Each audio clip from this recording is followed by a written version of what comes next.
কিছুক্ষণের মধ্যে দেশে ফিরছেন ডক্টর ইউনূস। রাতে শপথ নেবেন অন্তর্বর্তীকালীন সরকারের প্রধান হিসেবে। আওয়ামী লীগের নিবন্ধন বাতিলের দাবি অলি আহমেদের। বিতর্কিত বিচারপতিদের বাদ দিয়ে রবিবার থেকে সুপ্রিম কোর্টে বিচার কার্যক্রম শুরুর দাবি আইনজীবী সমিতির।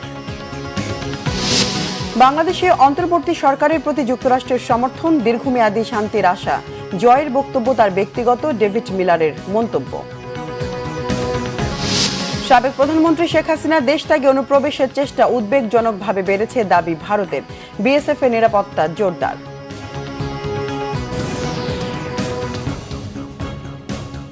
দেখছিলেন সংবাদ শিরোনাম, এবার বিস্তারিত সংবাদ। আর কিছুক্ষণের মধ্যে দেশের মাটিতে পা রাখবেন অন্তর্বর্তী সরকারের প্রধান উপদেষ্টা হিসেবে দায়িত্ব নিতে যাওয়া নোবেল বিজয়ী অর্থনীতিবিদ ডক্টর মোহাম্মদ ইউনূস। বিমানবন্দরে তাকে রাষ্ট্রীয়ভাবে স্বাগত জানানোর প্রস্তুতি সম্পূর্ণ। তাকে স্বাগত জানাতে এরই মধ্যে সেনাপ্রধান সহ 3 বাহিনীর প্রধানরা বিমানবন্দরে উপস্থিত হয়েছেন। আছেন বৈষম্য বিরোধী ছাত্র আন্দোলনের সমন্বয়করাও। বুধবার কড়া নিরাপত্তার মধ্য দিয়ে প্যারিস বিমানবন্দর ত্যাগ করেছেন ডক্টর ইউনূস। বিমানবন্দরে তার সাথে ছিলেন ফ্রান্সে থাকা বাংলাদেশের রাষ্ট্রদূত মোহাম্মদ শহীদুল ইসলাম। সে সময় অন্তর্বর্তী সরকারের প্রধান উপদেষ্টা জানান, দেশে ফিরে পরিস্থিতি দেখে সংকট থেকে বের হওয়ার পথ খুঁজে নেবেন তারা। প্যারিস অলিম্পিক ও চিকিৎসার প্রয়োজনে ফ্রান্সে ছিলেন ডক্টর মোহাম্মদ ইউনূস। ভুলের কারণে যেন বিজয় হাতছাড়া না হয়, সেদিকে সতর্ক থাকার আহ্বান জানিয়েছেন নোবেলজয়ী অর্থনীতিবিদ ডক্টর মোহাম্মদ ইউনূস। দেশবাসীর উদ্দেশ্যে দেয়া বিবৃতিতে তিনি এ আহ্বান জানান। কিছুক্ষণের মধ্যে হযরত শাহজালাল আন্তর্জাতিক বিমানবন্দরে অবতরণ করবেন নোবেলজয়ী ডক্টর মোহাম্মদ ইউনূসকে বহনকারী বিমান। দেশের অন্তর্বর্তীকালীন সরকারের প্রধান উপদেষ্টা হিসেবে রাতে শপথ নেওয়ার কথা রয়েছে গ্রামীণ ব্যাংকের প্রতিষ্ঠাতা খ্যাতিমান এই অর্থনীতিবিদের। দর্শক, এই মুহূর্তে বিমানবন্দরে আছেন বিশেষ প্রতিনিধি জিয়াউল হক সবুজ। সরাসরি চলে যাচ্ছি তার কাছে। সবুজ, ডক্টর ইউনূসকে বহনকারী বিমানটি কখন অবতরণ করবে আর তাকে স্বাগত জানাতে বিমানবন্দরের প্রস্তুতি সম্পর্কে আমাদেরকে জানাবেন। হ্যাঁ যেবা, নোবেলজয়ী অর্থনীতিবিদ ডক্টর মোহাম্মদ ইউনূসকে বহনকারী বিমানটি 2:10-এ অবতরণ করার কথা। আমরা যেটুকু জানতে পেরেছি যে এমিরেটস এয়ারলাইন্সের একটি ফ্লাইটে তিনি ঢাকায় অবতরণ করবেন। তাকে অভ্যর্থনা জানানোর জন্য এরই মধ্যে যেই বৈষম্য বিরোধী ছাত্র আন্দোলন ছিল, সেই ছাত্র আন্দোলনের কয়েকজন সমন্বয়ক নাহিদ ইসলাম এবং সার্জিস সহ কয়েকজন সমন্বয়ক এরই মধ্যে বিমানবন্দরের যে ভিআইপি টার্মিনাল সেখানে তিনি এসেছেন। আপনারা যদি পিছনটা দেখাই, ডক্টর মোহাম্মদ ইউনূসের আগমনকে কেন্দ্র করে এখানে ব্যাপক নিরাপত্তা ব্যবস্থা গড়ে তোলা হয়েছে। কড়া নিরাপত্তার মধ্যেই আপনি দেখতে পাচ্ছেন বৃষ্টি হচ্ছে। বৃষ্টির মধ্যেও আইনশৃঙ্খলা বাহিনীর সদস্যরা, সেনাবাহিনী, এজিবি সহ বিভিন্ন আইনশৃঙ্খলা বাহিনীর সদস্যরা তারাও নির্বিঘ্নে যাতে তার গাড়ি বহর যেটি আসবে, গাড়িতে যিনি আসবেন তিনি যেন নির্বিঘ্নে চলে যেতে পারেন, সেই জন্য তারা আইনশৃঙ্খলা বাহিনীর সদস্যরা সার্বিক ব্যবস্থা নিয়েছেন। আমরা আশা করছি হয়তো 10-এ অবতরণ করবেন এবং 2:30টার মধ্যে তিনি হয়তো ধারণা করছি। আপনাকে জানিয়ে রাখি যে রাষ্ট্রপতি মোহাম্মদ শাহ দিন আগেই তিনি ডক্টর মোহাম্মদ ইউনূসকে অন্তর্বর্তীকালীন যে সরকার গঠন হতে যাচ্ছে সেই সরকারের প্রধান উপদেষ্টা হিসেবে নিয়োগ দিয়েছেন। এই সরকারে আসলে এখন পর্যন্ত যতটুকু আমরা জানতে পেরেছি যে 15 জন সদস্য থাকতে পারে এই অন্তর্বর্তীকালীন সরকারের, যেটা গতকাল সেনাবাহিনী প্রধান ওয়াকারুজ্জামান নিশ্চিত করেছেন। আমরা অপেক্ষায় রয়েছি। এখানে বিভিন্ন শ্রেণী পেশার মানুষও এসেছেন যারা ডক্টর মোহাম্মদ ইউনূসকে অভ্যর্থনা জানাতে এসেছেন। একই সাথে যেই তার গড়া প্রতিষ্ঠান গ্রামীণ ব্যাংক, সেই গ্রামীণ ব্যাংকের ব্যবস্থাপনা পরিচালক নূর মোহাম্মদও এখানে তাকে অভ্যর্থনা জানাতে এসেছেন। তিনি বলছিলেন যে আসলে যেই সরকারের পতন হলো সেই বিগত আওয়ামী লীগ সরকার, এবং সেই সরকারের পতনের মধ্য দিয়ে গ্রামীণ ব্যাংকে এক ধরনের যেই প্রচ্ছন্ন এক ধরনের বন্দিদশা ছিল, সেই বন্দিদশা থেকে মুক্ত হয়েছে গ্রামীণ ব্যাংক। সেটি বলার চেষ্টা করেছেন গ্রামীণ ব্যাংকের বর্তমান যিনি ব্যবস্থাপনা পরিচালক রয়েছেন নূর মোহাম্মদ। তো আমরা অপেক্ষা করছি, আমরা কিছুক্ষণের মধ্যে তিনি হয়তো অবতরণ করলে তিনি যখন বাইরে বেরিয়ে আসবেন তখন হয়তো আপনাকে বাকি আপডেটটা জানাতে পারবো। জেবা, সবুজ, ধন্যবাদ আপনাকে। থাকুন সেখানেই, প্রয়োজনে আবারও যোগাযোগ করব। সরকারের প্রধান উপদেষ্টা হিসেবে দায়িত্ব পালনে নোবেলজয়ী অর্থনীতিবিদ ডক্টর মোহাম্মদ ইউনূসকে সব ধরনের সহায়তা করবে সেনাবাহিনী, জানিয়েছেন সেনাপ্রধান জেনারেল ওয়াকারুজ্জামান। গতকাল সেনা সদরের ব্রিফিংয়ে তিনি একথা জানান। আজ রাত ৮টায় অন্তর্বর্তীকালীন সরকারের শপথ। এই সরকার ১৫ সদস্যদের হতে পারে বলেও জানিয়েছেন সেনাপ্রধান। আমরা কেয়ারটেকার গভর্নমেন্টের প্রধান ডক্টর ইউনূসকে আমরা নির্বাচন করেছি অনেক আলোচনা করে, আমরা নিজেদের মধ্যে অনেক আলোচনা করেছি এবং সমস্ত রাজনৈতিক নেতৃবৃন্দের সাথে, স্টুডেন্ট কোঅর্ডিনেটরদের সাথে আলোচনা করেছি। আমার সাথে নেভি চিফ এবং এয়ার চিফ ওনারাও ছিলেন এবং মহামান্য রাষ্ট্রপতির সাথে আমরা আলোচনা করেছি এবং আলোচনা করে আমরা সর্বসম্মতভাবে সম্মত হয়েছি এবং ওনার কাছে প্রস্তাব দিয়েছি চিফ অ্যাডভাইজার ডক্টর ইউনূসকে করার জন্য এবং উনি এখন আমাদের চিফ অ্যাডভাইজার। আমরা ওনাকে সর্বতোভাবে সহায়তা করব। আমি army chief, navy chief, air chief এবং আমি নিশ্চিত যে উনি সমস্ত রাজনৈতিক দল এবং সবার কাছ থেকে সাহায্য সহযোগিতা পাবেন। স্টুডেন্ট ফোরাম, স্টুডেন্টস এবং আমরা সবাই মিলে ওনাকে সাহায্য করব এবং আমি নিশ্চিত যে তাহলে উনি অত্যন্ত সফলভাবে ওনার এই কাজ সমাধা করতে সক্ষম হবেন। সন্ত্রাসী সংগঠন হিসেবে আওয়ামী লীগের নিবন্ধন বাতিল ও নিষিদ্ধের দাবি জানিয়েছেন এলডিপির সভাপতি অবসরপ্রাপ্ত কর্নেল অলি আহমেদ। এক ব্রিফিংয়ে তিনি এ দাবি জানান। অলি আহমেদ বলেন, দীর্ঘ সংগ্রামের ফলশ্রুতিতে এই বিজয়। ডক্টর মোহাম্মদ ইউনূসের নেতৃত্বে নতুন অন্তর্বর্তীকালীন সরকার নিষ্ঠার সাথে দায়িত্ব পালন করবে বলে প্রত্যাশা তার। আওয়ামী লীগের কাছে অনেক অবৈধ অস্ত্র রয়েছে, তা জমা দিতে হবে। প্রবাসীদের বৈধ পন্থায় রেমিটেন্স পাঠানোর আহ্বান জানান তিনি। ২০০৯ সাল থেকে রাজনৈতিক কারণে যারা গ্রেফতার হয়েছে তাদের মুক্তিরও দাবি তার। উপযুক্ত পরিবেশ সৃষ্টি হলে শেখ হাসিনাকে দেশে ফিরিয়ে এনে বিচারের ব্যবস্থা করার পরামর্শও তার। ৬ মাসের মধ্যে জাতীয় নির্বাচনের ব্যবস্থারও দাবি জানান অলি আহমেদ।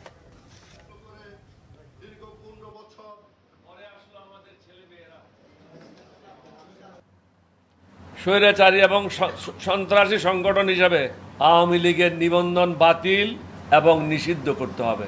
বহির্বিশ্বের সাথে যে সমস্ত চুক্তি এই স্বৈরাচার লুটেরা করেছে, এই চুক্তিগুলি পুনরায় বিচার বিশ্লেষণ করে প্রয়োজনে বাতিল করতে হবে অথবা স্থগিত করতে হবে। বাংলাদেশ কারো বাপের সম্পত্তি না, কারো দাদার সম্পত্তি না, এটা হলো জনগণের সম্পত্তি। নতুন অ্যাটর্নি জেনারেল হলেন অ্যাডভোকেট আসাদুজ্জামান। কিছুক্ষণ আগে তাকে নিয়োগ দেওয়া হয়েছে। এদিকে বিতর্কিত বিচারপতিদের বাদ দিয়ে আগামী রবিবার সুপ্রিম কোর্টের বিচার কাজ শুরু করার দাবি জানিয়েছে সুপ্রিম কোর্ট আইনজীবী সমিতির সভাপতি ব্যারিস্টার মাহবুবউদ্দিন খোকন। সকালে সুপ্রিম কোর্টে সমিতির ভবনে নিজ কার্যালয়ে এক সংবাদ সম্মেলনে তিনি এই দাবি জানিয়ে বলেন, রোববারের মধ্যে হাইকোর্ট বিভাগ ও আপিল বিভাগের বিচার কার্যক্রম শুরু করতে হবে। প্রধান বিচারপতি সহ আপিল বিভাগের বিচারপতিদের পদত্যাগ করতে বৈষম্য বিরোধী ছাত্ররা যে দাবি জানিয়েছে তার সঙ্গেও একমত পোষণ করেছেন ব্যারিস্টার মাহবুবউদ্দিন খোকন। তিনি অভিযোগ করেন, আওয়ামী লীগ বিচার বিভাগ ধ্বংস করে দিয়েছে।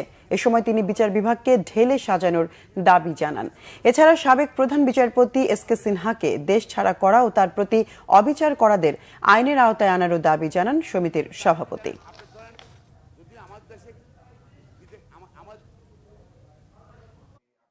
আগামী রোববার সুপ্রিম কোর্ট হাইকোর্টে আবেদন বসতে হবে, বিচারিক কার্যক্রম চলবে।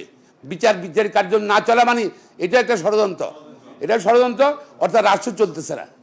সুতরাং আমরা ছাত্রদের দাবির সঙ্গে একমত, পাশাপাশি আগামী রোববার যেন সুপ্রিম কোর্ট সহ সারা দেশে স্বাভাবিক কার্যক্রম শুরু হয়ে যায়।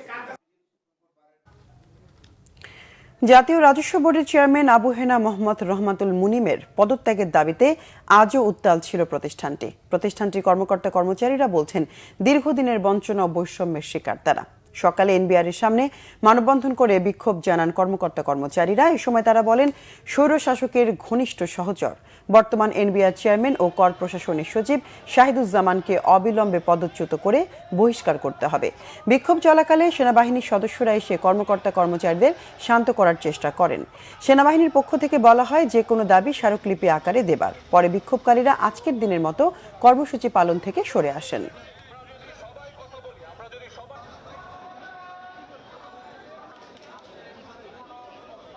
প্রশাসন থেকে কোনো প্রকার আমরা এখানে প্রেশনে আমাদের কোনো চেয়ারম্যান আমরা চাই না।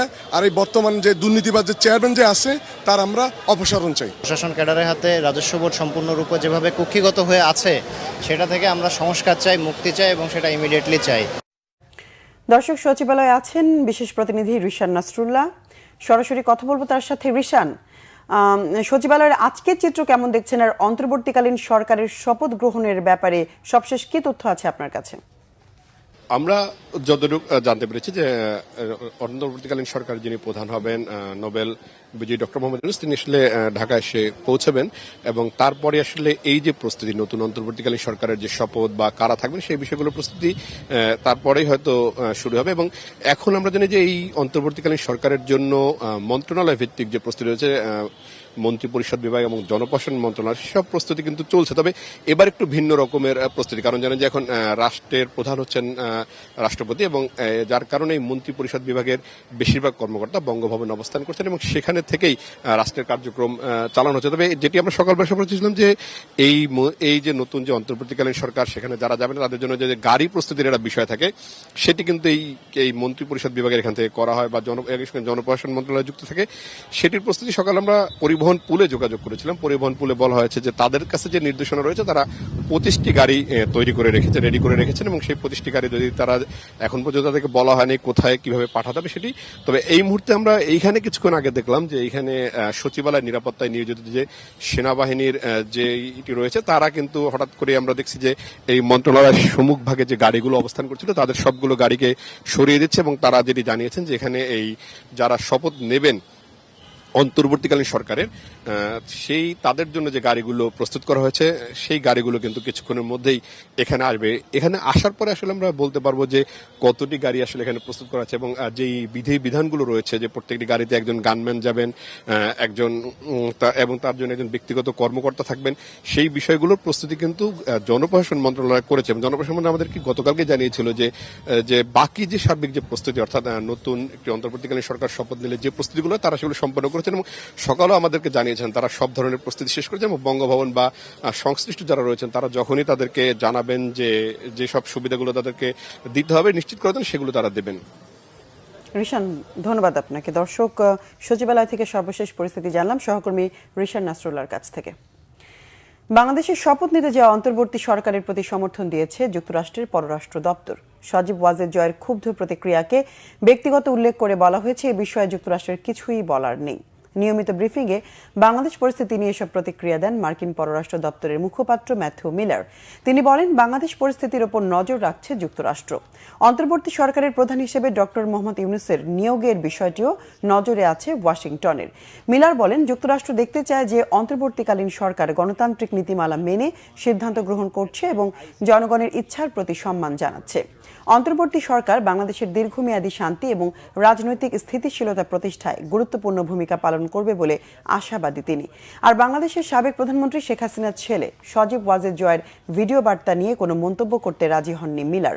বলেছেন, জয়ের বক্তব্য একান্তই তার ব্যক্তিগত মতামত।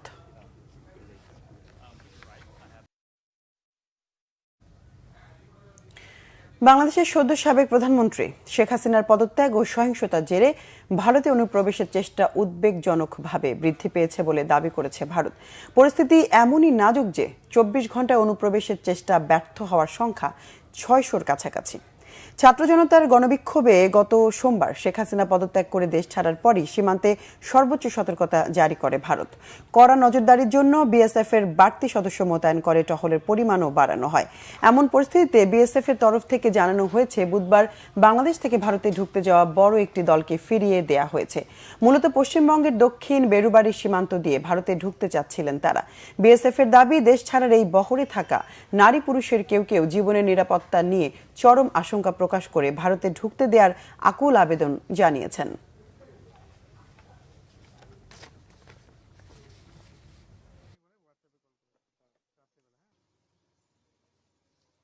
সম্প্রতি কোটা আন্দোলনের প্রভাবে দেশের আমদানি রপ্তানি বাণিজ্যে পড়েছে বিরূপ প্রভাব। চট্টগ্রাম বন্দরে তৈরি হয়েছে কন্টেইনার ও জাহাজ জট। ট্রেনে কন্টেইনার পরিবহন বন্ধ থাকায় কমলাপুরগামী কন্টেইনারের সংখ্যা ধারণ ক্ষমতা দ্বিগুণ বেড়েছে। একই সাথে বেসরকারি কন্টেইনার ডিপোতেও তৈরি হয়েছে জট। তবে বন্দর সংশ্লিষ্টরা আশা করছেন দেশের স্বাভাবিক অবস্থা ফিরে আসায় কয়েকদিনের মধ্যে এই জট কাটবে। চট্টগ্রাম বন্দর সচিব ওমর ফারুক জানান, এখন বন্দরে প্রায় 41,000 আমদানি পণ্য বোঝাই কন্টেইনার রয়েছে। স্বাভাবিক সময়ে বন্দর থেকে 3,000 কন্টেইনার খালাস হলেও এখন হচ্ছে তার অর্ধেক। তবে পরিস্থিতি উন্নতির দিকে।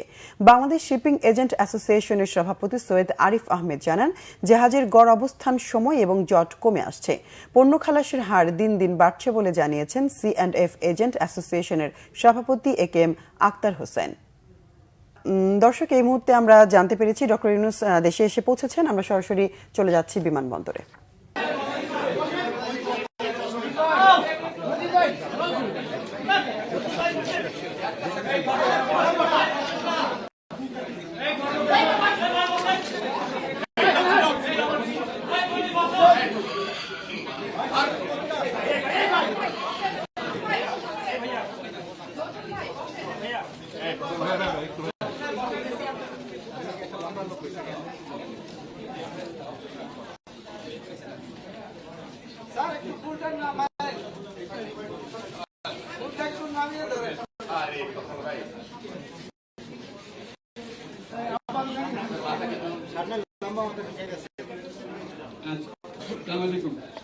আজকে আমাদের গৌরবের দিন,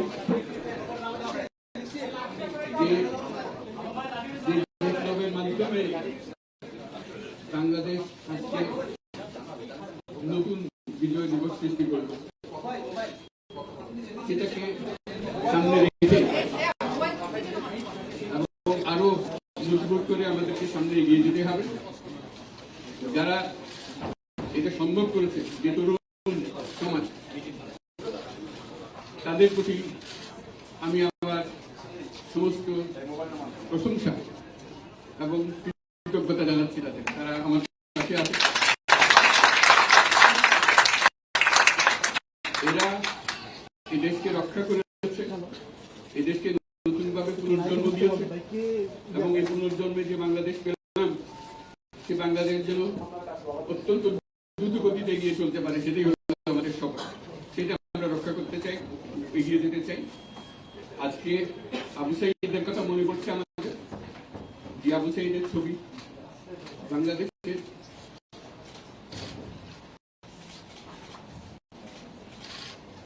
প্রতিটি মানুষের মনে গেছে। এটা কি অবিশ্বাস্য সাহসী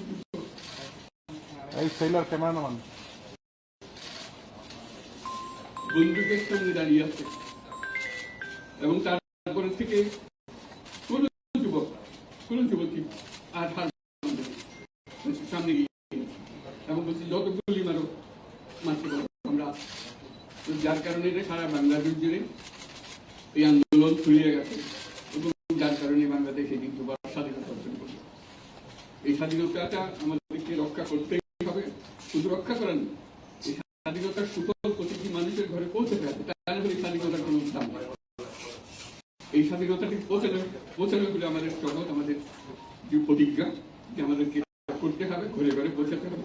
মানুষ যেন জানে যে বাংলাদেশ স্বাধীন হওয়ার অর্থ হল তার নিজের পরিবর্তন, ব্যক্তির পরিবর্তন, সুযোগের পরিবর্তন, তার ছেলে মেয়ের ভবিষ্যতের পরিবর্তন। এটা যেন প্রত্যেকে বুঝে না যে এই দেশ এটা তোমাদের হাতে, তোমরা এটাকে তোমাদের মনের মতো করে গড়তে পারো এবং তোমাদের দেখে সারা দুনিয়া শিখবে কিভাবে একটা দেশ, একটা তরুণ সমাজ গ্রহণ করতে পারে এবং তাকে পাবে। তাদেরকে আমি বারে বারে এমনি উপদেশ দিই যে পুরনোদের বাদ দাও, তাদের এই পুরনো চিন্তা দিয়ে এটা মুক্তি আমাদের হবে না। সারা দুনিয়া বলতে, শুধু বাংলাদেশের কথা নয়, সারা দুনিয়া কথা বলছে। আমাদের বলতে যে শক্তি আছে, যে ক্রিয়েটিভিটি আছে, সৃজনশীলতা আছে, সেই সৃজনশীলতাকেও কাজে লাগাতে হবে।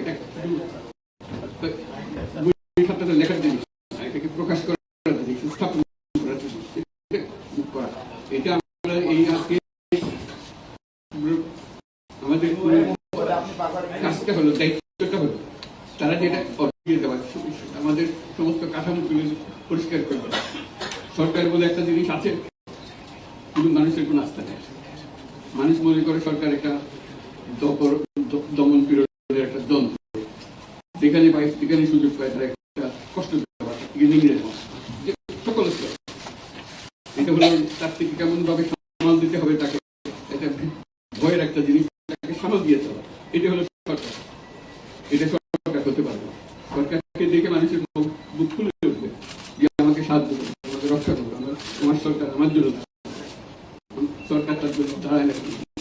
যে সরকার হবে সেই সরকার মানুষকে রক্ষা করবে, মানুষের আস্থা কেউ জোর করে তাকে বলার নিজে নিজে বিশ্বাস করবে সরকারি লোক দিতে বলবে আমার লোক, আমাকে রক্ষা করবে। সেই আস্থাটা আমাদেরকে ফিরিয়ে আনতে হবে মানুষের মধ্যে, তাহলে মানুষও যোগ দেবে। মানুষ এখন পিছিয়ে থাকে, কিসের মধ্যে আমাদেরকে ঢুকিয়ে দিচ্ছে। আমরা যদি জানতে পারি যে এইটা আমরা সবাই মিলে আমরা অগ্রসর হতে পারি। একটা বড় সারা বাংলাদেশ একটা বড় পরিবার, এই পরিবার আমরা একসঙ্গে চলতে চাই এবং আমাদের মধ্যে দ্বিধা দ্বন্দ্ব যা কিছু সই হতে চাই, যারা বিপথে গেছে তাদেরকে পথে আনতে চাই, যাতে করে একসঙ্গে আমরা কাজ করি। এর মধ্যে আমরা শুনলাম আসার পথে শুনে আসছি যে এখানে আইন শৃঙ্খলার ব্যাঘাত হচ্ছে, মানুষকে আক্রমণ করছে, ঘরবাড়ি জ্বালিয়ে দিচ্ছে, সম্পদ জ্বালিয়ে নষ্ট করছে, দিয়ে যাচ্ছে, অফিস আদালতে আক্রমণ করছে, সংখ্যালঘুদের উপর আক্রমণ করছে, হিন্দু বৌদ্ধ খ্রিস্টান আমলিয়া সবার উপর আক্রমণ করছে। এগুলো হলো ষড়যন্ত্রের অংশ, এগুলো আমাদের বিষয় না। আমাদের কাজ হলো এটাকে রক্ষা করে, সবাইকে রক্ষা করে, প্রতিটি মানুষ আমাদের ভাই, আমাদের বোন, তাদেরকে রক্ষা করে এবং আমাদের একটা শৃঙ্খলা ফিরে আসে। বিশৃঙ্খলা, সহিংসতা এগুলো হলো অগ্রগতির বড় শত্রু।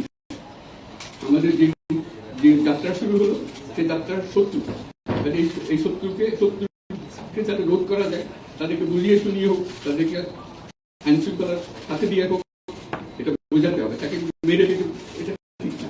আইন শৃঙ্খলা নিজের হাতে থাকলে তাকে আমাদের আইন শৃঙ্খলা বাহিনী এমন লোকে হাতে তাদের হাতে সুপর্দ দিলে আমরা নিশ্চিন্ত থাকবে তার একটা বিহিত হবে। এমনগুলো আমরা হাতে দিয়ে দিলাম যে 2 টাকা নিয়ে আবার ছেড়ে নিল, এটা যেন আবার না, আমাদের সেই আস্থাটা আমাদেরকে আনতে হবে। কাজে আইন শৃঙ্খলার এখন আমাদের প্রথম কাজ। এই আইন শৃঙ্খলা ঠিক না হওয়া পর্যন্ত এটা আমরা অগ্রসর করার জন্য পদক্ষেপ নিতে পারবো না। আপনারা আমার উপরে আস্থা রেখে আমাকে জানিয়েছে, ছাত্ররা আমাকে আহ্বান দিয়েছে, সেটাতে আমি সাড়া দিয়েছি। দেশবাসীর কাছে আমার আবেদন, আপনারা যদি আমার উপরে বিশ্বাস রাখেন, আমার উপরে ভরসা রাখেন, তাহলে নিশ্চিত করেন যে দেশে কোনো জায়গায় কারো উপরে হামলা হবে না। এটা আমাদের প্রথম দায়িত্ব। এটা যদি আমি করতে না পারি, এটা আমার কথা যদি না শোনেন আপনারা, তাহলে আমি আমার কাজে থাকি, সেখানে আমি ব্যস্ত থাকি। যদি আমাকে প্রয়োজন মনে করেন, তাহলে আমাকে প্রয়োজন মনে করলে আপনাদেরকে দেখাতে হবে যে আমার কথা আপনারা শোনেন।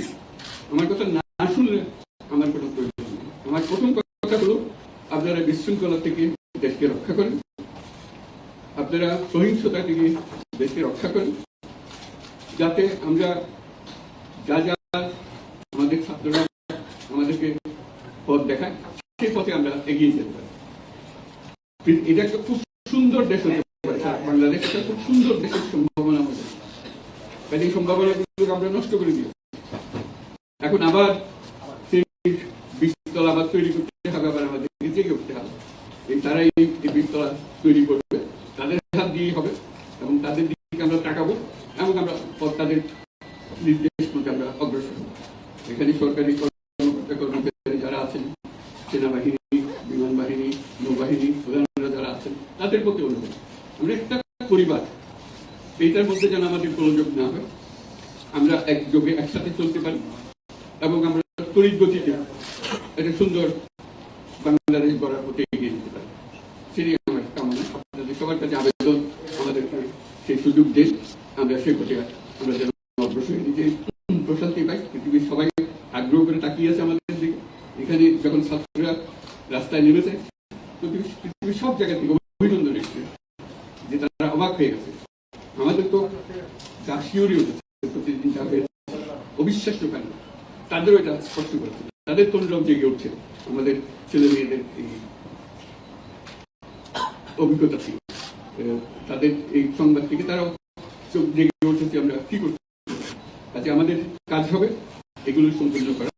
আমরা আজকে থেকে শুরু করলাম, সেটা আশা করি আমরা দ্রুত গতিতে এগিয়ে যেতে পারব। সবাইকে ধন্যবাদ।